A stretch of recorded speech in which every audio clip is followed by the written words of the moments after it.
with China assuming a pivotal role on the current challenges and opportunities against the backdrop of the theme of this meeting, rebuilding trust.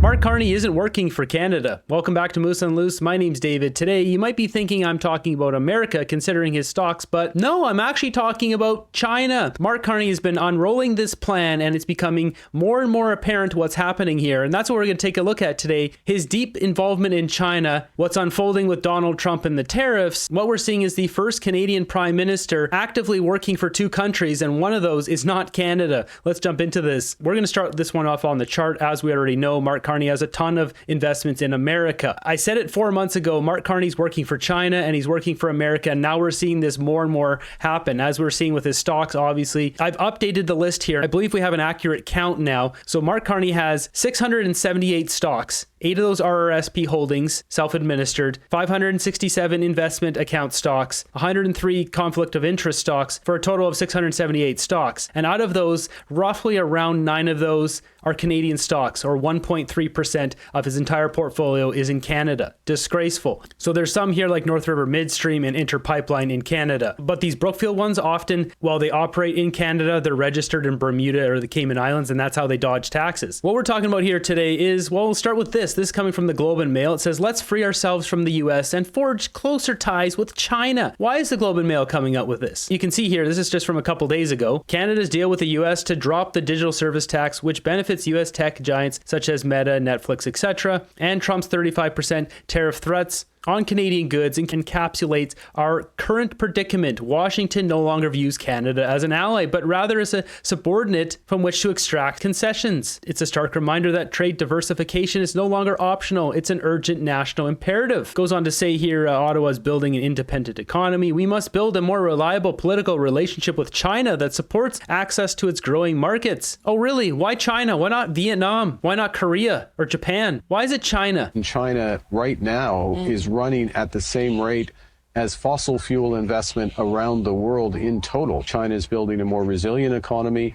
We all know the world faces shocks. We need to be strong in resilience, and part of the way we do that is through the international cooperation that this forum is going to help advance. He keeps pushing China because he's invested in all these companies that will make money from China pushing towards all this green EV stuff, carbon capture. As you'll notice, Globe and Mail came out with 3 articles within about 2-day period, and everyone's wondering, what the heck, why is Globe and Mail pushing China so badly? You gotta remember, Globe and Mail is directly connected to the Century Initiative, Power Corporation, Mark Wiseman, and Mark Carney. These guys are all wrapped up together. I haven't officially put this on the board, it's just sitting off to the side here, but this needs to be fleshed out. But these guys are wrapped in with Mark Carney and that whole Century Initiative, which is the plan to get to 100 million people by 2100. So we look back down memory lane, back to April 3rd, 2025. We got this one from Blacklock's reporter. PM lobbied mayor of Beijing. Prime Minister Mark Carney, only weeks before seeking liberal leadership, lobbied Beijing's mayor to deepen cooperation, according to Chinese account of the meeting disclosed yesterday by the Epoch Times. This meeting took place October 20th, and it says Carney highlighted Brookfield Asset Management's keen interest in seizing development opportunities in China. Why do you think that China, the PRC, seems to like you? Why are they praising you? I have absolutely no idea, and I have absolutely no idea, and I think I'll leave it at that.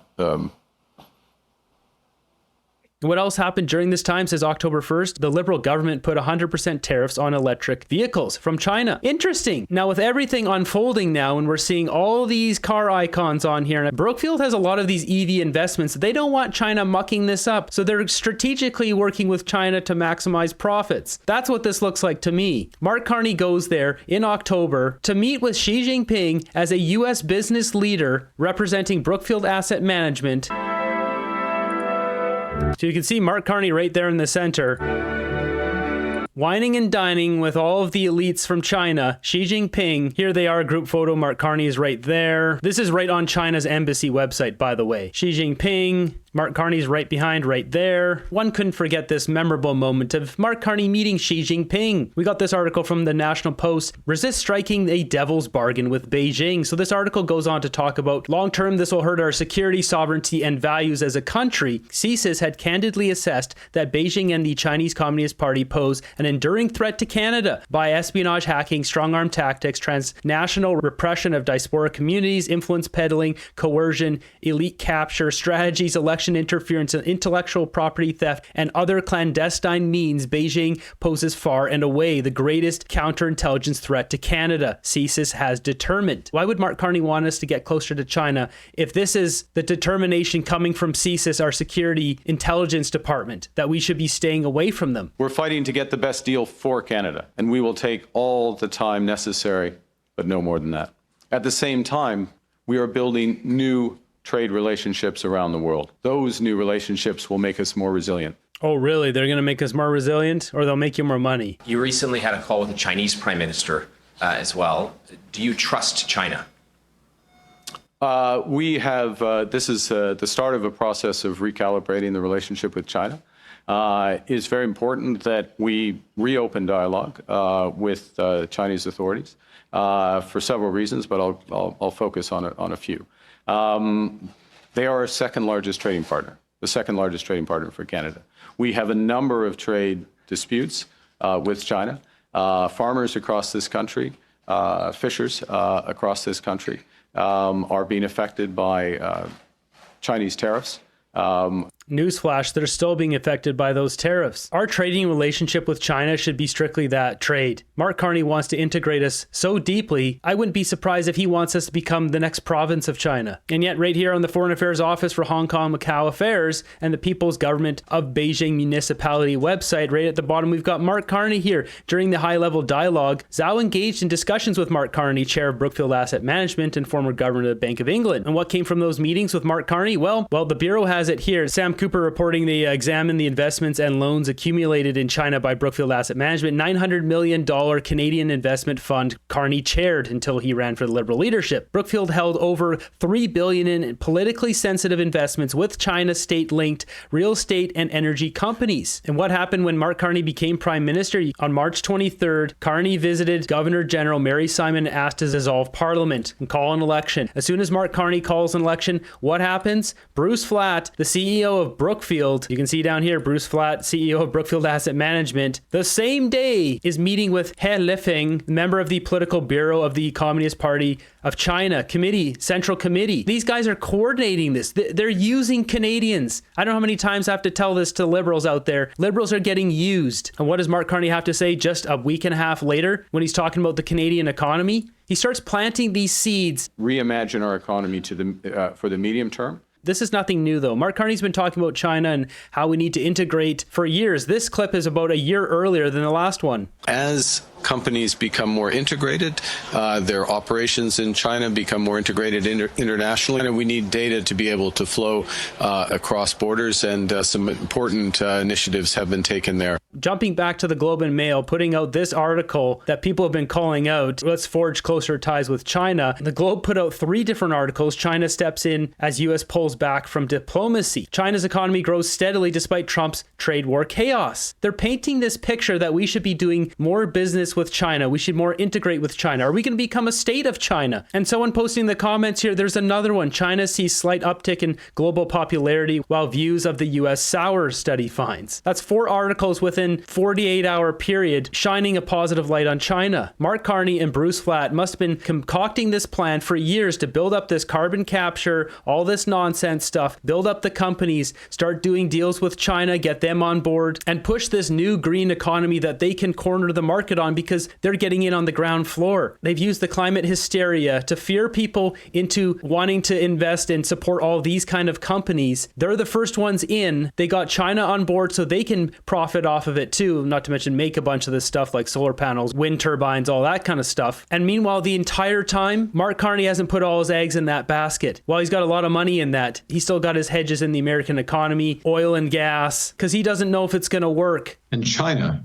has shown incredible leadership.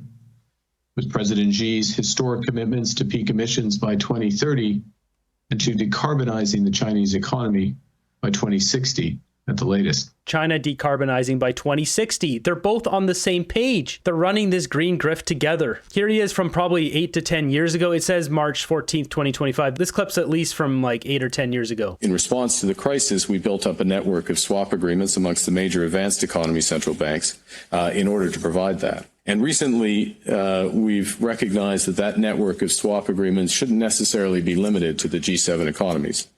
In June, under my predecessor, the Bank of England signed such an agreement with the People's Bank of China. And this reflects the growing international role of the renminbi. It dovetails with the possibility of establishing a renminbi clearing bank here in London. And it's also consistent with our broader policy of openness to hosting foreign wholesale banking activities. So the renminbi is a Chinese currency, which could include could be extended to branches of Chinese banks. Now, helping internationalization of the Chinese currency is a global good, consistent with London's historic role. As you're seeing here, Carney with darker hair, this is back from at least 10 years ago. And here he is praising China again. One of the many strengths of China is their perspective, the medium long-term perspective. This is an ambitious G20. It's an ambitious Chinese leadership. Ambitious Chinese leadership. When while Mark Carney praises China, China also praises him. So this is coming off the jcc.com, the now defunct and deleted website that Mark Carney and the Liberals had deleted. That's coming from the Jiangsu International Chamber of Commerce in Canada. The Liberals had them delete this website during the election. Fortunately, those buffoons don't realize that everything's backed up on the internet. Throughout this article, there's multiple headings. They praise Mark Carney multiple times. But look at this quote right here. After leaving the post of the governor of the Bank of England, he promoted the establishment of the world's first cross-border carbon trading system as United Nations Special Envoy for Climate Finance, once again demonstrating his outstanding strategic vision in handling complex international issues. Sounds like China's on board with his plan. Here he is meeting with all these leaders. Mark Carney denied this happened. Of course, everything lives on the internet. And look what it says at the bottom here. Carney's appointment is seen as the most important turning point in upgrading the China-Canada relations. The Jiangsu International Chamber of Commerce in Canada is looking forward to the leadership of this leader, and goes on to say, hoping that the two countries can create a new paradigm of institutional cooperation in frontier areas such as climate change response. So they're working on this together. China, Mark Carney, Brookfield Asset Management, they're working on this whole carbon capture scam, this whole thing together. The corruption runs deep. Andy Lee digging up this one. The Canada-China Federation of Entrepreneurs received $1.3 million in taxpayer cash before the election after meeting with and promoting Mark Carney in March. This is highly corrupt crap. Let's call it what it is. There it is. She's posting the receipts there, $1.322 million. And look who it is there. It's Paul Chang. So now that we're not seeing a deal with Donald Trump, and we know Mark Carney's investments are in America. Is a trade deal with the U.S. by July 21st still within reach? Our teams are working extremely hard behind closed doors in a complex negotiation. This is an effort that we are putting all our weight behind. It is necessary for the health of our economy and the benefit of Canadian workers and Canadian businesses. Therefore, I will say that we are still hopeful that an agreement can be achieved indeed. No, there's no agreement being made. So what it looks like to me is that Mark Carney doesn't care about the agreement because his investments are already in America. They're safe. But Brookfield Asset Management, Bruce Flatt and him probably concocted this idea. They're working with it on China. And they're not only just pushing this out in Canada, they're pushing this out in places like Australia and New Zealand and France and the EU. So they're trying to push all this carbon crap on all these companies, as many of them that will take it, to make lots of money off of it. And in the back end here, they know what really makes money, what's really good for society is what America's doing. So they've got their money invested over here, and they have their money invested in all this junk and doing their best to change public policy like Infinium green jet fuel, because it's a great opportunity. Sure it is when you put $1 billion into something and then entice the government to change policy so you'll make money off of your investment. Of course it's a great opportunity. Mark Carney and Bruce Flatt, they're double dipping. Mark Carney took a $250 million loan from China. He publicly called for China to dominate the world economy. One of his MPs made a kidnapping threat on China's behalf, and Carney stayed silent. He replaced that MP with another openly pro-China candidate. And now China is actively promoting his campaign. This isn't leadership. It's loyalty to the wrong country. Marship. It's loyalty to the wrong country. Isn't that the truth? Mark Carney has sold out Canadians. This is the guy who was getting promoted by the Communist Chinese Party during the election. Xi Jinping's party was campaigning for Mark Carney. When will liberals wake up and see what's really going on in our country? We got this post from Andrew Haynes that says, how do you make it known that the Chinese Communist Party and Chinese expat community that someone is approved to enter the Liberal Party? Invite them as a keynote speaker at the Canada-China Business Council AGM in Beijing, interviewed by the chief China consulate himself, Dominic Barton. And well, look who was the keynote speaker at the CCBM AGM in 2021 in Beijing. It was Mark Carney. Mark Carney was in China in 2024. To meet with Xi Jinping. There was that clip of him as the governor of the Bank of England 10 some odd years ago talking about integration with China. Here he is as a keynote speaker in 2021 at this Canada-China Business Council, and Dominic Barton. These guys are all wrapped up together, so I'm going to need more time to research him and all of his relationships. But he's the ambassador to Canada for the People's Republic of China. That's why he's there. That's why he's integral to all this stuff with Justin Trudeau and Mark Carney and the Liberals. As this post says here, a symbolic relationship works well between Brookfield and the state-owned China Investment Corporation. Mark Carney has been inclined to accommodate Xi's every wish since Xi assumed leadership in 2012. We're seeing stuff like this. China Invested Corp closes 12.5% stake in Brookfield Infrastructure Partners in British Columbia Timberlands, $100 million, 640,000 acres on Vancouver Island. I looked this up. This is quite literally all around where I live. China has investment in the land around where I live. Disgraceful. Brookfield and CIC team up for $2.7 billion purchase of IFC Seoul. This is a finance center in Seoul working together. China, CIC, and Canada's Brookfield acquire Petrobras pipeline unit. Brookfield Asset Management has become the only bidder for a landmark property in Tokyo owned by China Investment Corp. With all that brings us to present time. Now we've got this. Carney's course on China is the right one. Now let's build on it. Oh, really? Prime Minister Mark Carney's recent moves to recalibrate China's relationship with China signal on long due and welcome shift in foreign and trade policy. His call with Chinese Premier Li Qiang goes on to say critical steps towards rebuilding a pragmatic and stable relationship. Well, what are they talking about this call? It's this one here. Mark Carney just a month ago had a phone meeting with the Premier of China, Li Qiang. The leaders discussed trade between the two countries. He's already integrating us with China. He went to meet China before the election. Bruce Flatt went there right as Mark Carney called the election. Now Mark Carney afterwards having meetings with China. Now you might be wondering, Li Qiang, who is this guy? Well, not only is the Premier of China, this is the right-hand man to Xi Jinping. Xi Jinping's getting old, and now he's sending this guy around to do a lot of his bidding for him. Here we've got Bond villain himself, Klaus Schwab, talking about Li Qiang at the WF. I think it's very, very important. The participation of Premier Li Qiang could exactly be placed into this framework of rebuilding trust, because, as you know, there are many doubts at the moment whether China really could master all those challenges, or is at the beginning of a fast slowing down phase of its economic growth. So to hear Premier Li Qiang speaking about the prospects of Chinese economy and the role China will play inside the global economy, I think can restore and rebuild to a large extent, not only growth into China, but growth into our global system. This guy speaks a lot like Mark Carney. The same language. I'm not surprised. I mean, they're both WF. These guys are cut from the same cloth. With all of that in mind, let's play this clip here from the leadership debate where Mark Carney challenges Pierre Poilievre on a security clearance, and he absolutely blasts him, not only on the clearance, but on China. And think about all of Mark Carney's connections with China, business dealings, not to mention everything that happened with Paul Chang, the bounty capture, all of that. And Carney didn't get rid of the guy. I have got my security clearance when I was a minister. I got top secret clearance at the time, so there's no problem getting that. But when the government made this recent offer, they said that if I got the security clearance briefings, that I would be gagged under the security law, and I could be prosecuted if I spoke freely about matters of foreign interference. Now, given that Canada has experienced Chinese interference by Beijing, the government of China, in 2 consecutive elections, I needed to do my job to speak freely without fear of prosecution.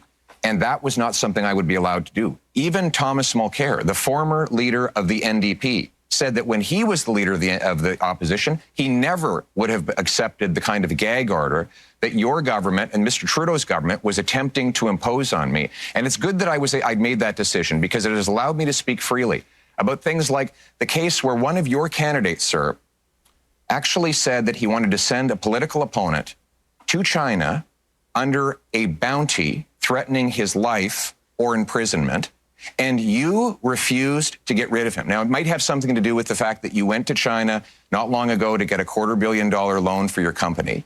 But the reality is you refused to stand up for a Canadian who was being threatened by a foreign government. And I was able to speak freely on that matter because I refused the gag order that the Liberal government attempted to impose on me. Well, Pierre got him good there. And so that loan he's talking about is that $900 million loan I showed you earlier. Mark Carney didn't stand up for him because Mark Carney doesn't care about Canadians. He cares about his investments in America and his green grift he's trying to funnel through China into the rest of these Western countries. America wants our land, our resources, our water, our country.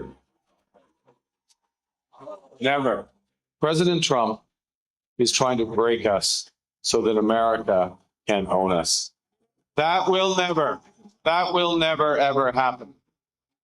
Our old relationship with the United States, a relationship based on steadily increasing integration, is over. This guy's such a liar. He's basically an American at this point. Doesn't know anything about Canada. He hasn't lived here in a long time. That's why he just leans on hockey. It's the only thing he knows about Canada. We got this one right from the government of China's website here. Chinese premier calls BRICS to be vanguard in advancing global governance reform. Who are we talking about? This is Li Qiang. This is the guy that Mark Carney just had a phone meeting with. Chinese Premier Li Qiang said on Sunday that BRICS countries should strive to become the vanguard in advancing the reform of global governance. Goes on to say reform of global governance. Again, these are catchwords that Mark Carney says all the time. The visual global governance put forward by President Xi Jinping, characterized by extensive consultation, joint contribution, and shared benefits, has further demonstrating its contemporary value and practical significance, Lee said. I don't know if it's the WF's agenda to have China and them work together to take over the world. Does just the WF want to take over the world? But they both use a lot of the same language. Here we have Bonneville and Klaus Schwab again praising Li Qiang. Premier Li,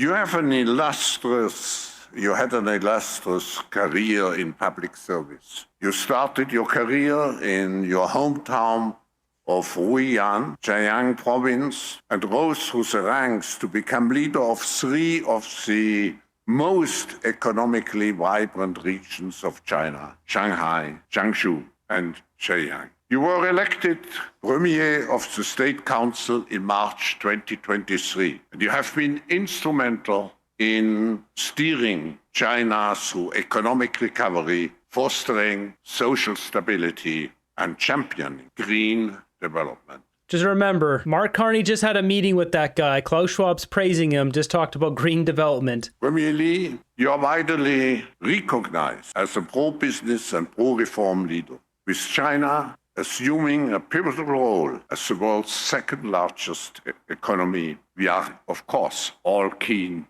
to hear your views on the current challenges and opportunities facing China and the world, especially against the backdrop of the theme of this meeting, rebuilding trust. Ladies and gentlemen, please join me in giving a warm welcome to His Excellency Premier Li Qiang, the Premier of the People's Republic of China.